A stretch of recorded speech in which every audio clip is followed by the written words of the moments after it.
regularly, because I work at a school, is at what age should athletes start doing weight training, resistance training, okay? And we've got a really strong gymnastics group in our school, and they start at about age 4. Because from age 4, they're doing handstands, chin-ups, dips, push-ups. That's all resistance training using their own body weight. Okay. And lots of core work. Okay? So that group of athletes start at a really young age. And no one asks them or says to them, oh, it's a bit too young to be starting weight training. But in actual fact, they start at a young age using their own body weight. Cricketers traditionally leave it till quite late in their development.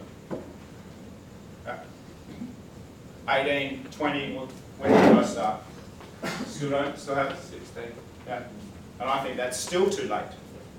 Okay. So I think you should be starting and thinking about doing some resistance training. I'm not saying weight training in a gym, but resistance training from about the age of 12 or 13 onwards, because that's when you start to go through adolescent growth spurt and you start producing growth hormone. And once you start producing growth hormone, you need to do resistance training so you can start to build muscle. Right. Same, I'll give a series of exercises to Graham that you can start doing.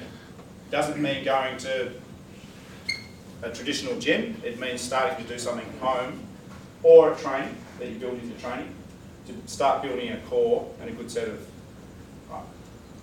muscles that support the body. Having said that, I'm of the opinion that too many fast bowlers spend too much time in the gym. And they've actually lost, by doing that, they lose what I call their fluidity. Some will call it flexibility, but I call it fluidity. And they become very robotic in their motions, and by doing that, they break down more often.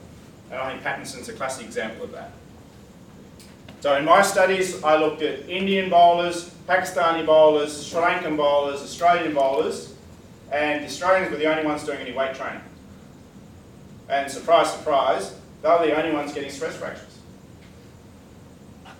There were no subcontinent bowlers at that stage getting stress fractures. No, they didn't have the muscle, definition, but Michael Clarke said in the media last week that Shoaib Akhtar was the fastest bowler he'd ever faced.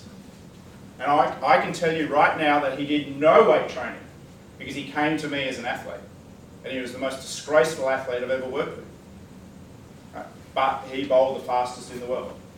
And I think Josh Hazlewood, that was probably a bad read. I think Shoaib was probably still the fastest bowler there's been. But he was a terrible athlete. And when if you go through all of those things that I went through, attitude, 0. He was sent to me because he got called for throwing, threw a ball at Justin Langer in Tasmania, and they banned him. And we had a centre set up in Perth where anyone who was banned worldwide would be sent to us for remedial. So Muralitharan came, and he came. And Akhtar, I can tell you, threw every single ball he ever bowled. Every ball. Because his bowling elbow hyperextended. So his elbow didn't do that, his hand went down to here. And the rules of cricket say you can't straighten your arm. Okay, well, he went from a bent arm to a straight arm every time he bowled. Right, it was an advantage for him. How did he get around it? Because I told him to wear long sleeves and baggy shirts so the camera couldn't pick it up. Right, and he kept bowling. He came into my gym and I said, go and do a 3-minute warm-up on the treadmill. And he disappeared. And I went to look for him and he was vomiting in the toilets. Are you sick? He said, no, the warm-up was too hard. He was a terrible athlete, but he got away with being a really fast bowler. Okay. So he probably didn't extend his career long enough, didn't do enough in his career because his attitude was poor and his eating was poor. We're going to volunteer, Steve.